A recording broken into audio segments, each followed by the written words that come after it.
Да вот сейчас я вам прочитаю современный белорусский рэп и посмотрим, насколько вы сможете осознать идею этого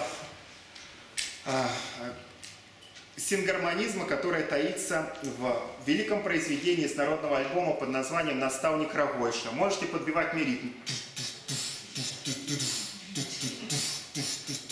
1926 год. Мястэчка Ракаў пры панскай Польшы. У цэнтры плошча, на плошчы касцёл. Па плошчы ідзе настаўнік Рагойша. Ён апрануты па апошняй модзе. На ім галіфэ, камізэлька ды гальштук. На ім акуляры ды новыя боты. Новыя боты добрай работы. Сам ён тутэйшы вярнуўся нядаўна, вучыўся на фізіка ў Роттердаме. Ну ёсць такі горад недзе ў Еўропе, але гэта зрэшты не вельмі істотна. Дык вось, пра Рагойшу у школе працуе, а дома чытае і нешта майструе. Напрыклад, паставіў на даху антэну, зрабіў зазямляльнік, аблёў дротам сцены і прыстасову паставіў у хаце. Даруйце, панове, завецца, адапцыя. Яшчэ ёсць дынамік і ручка настройкі. А ў школе сабака паставіў мне тройку, але не пакрыўдзіўся я на Рагойшу. Я ў школе не лепшы, але і не горшы. Затое Рагойша сказаў па сакрэту, навошта наставіў антэніну гэту. Маўляў, яна ловіць нябачныя хвалі,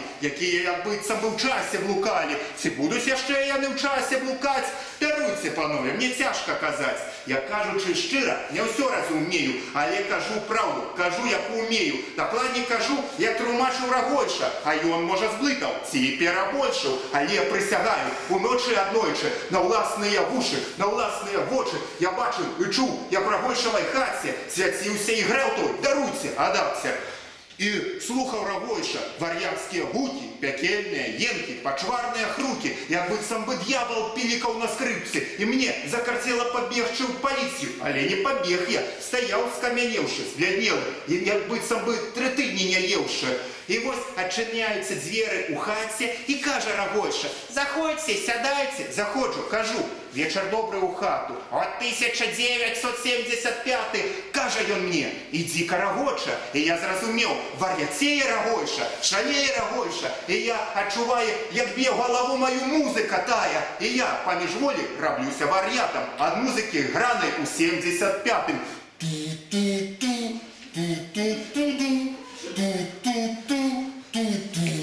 Я страціў прытомнасць ад року ды і панку, з больной галавой ачуняў толькі ранкам, і болей ніколі ў жыцці, дарагойшы, я не пайду. Лепш нап'юся ў мойшы, у простай, звычайнай карчме мястэчковай, гарэлкі празрыстай, гарэлкі жытнёвай. Ну вот, собственно, связь времен, связь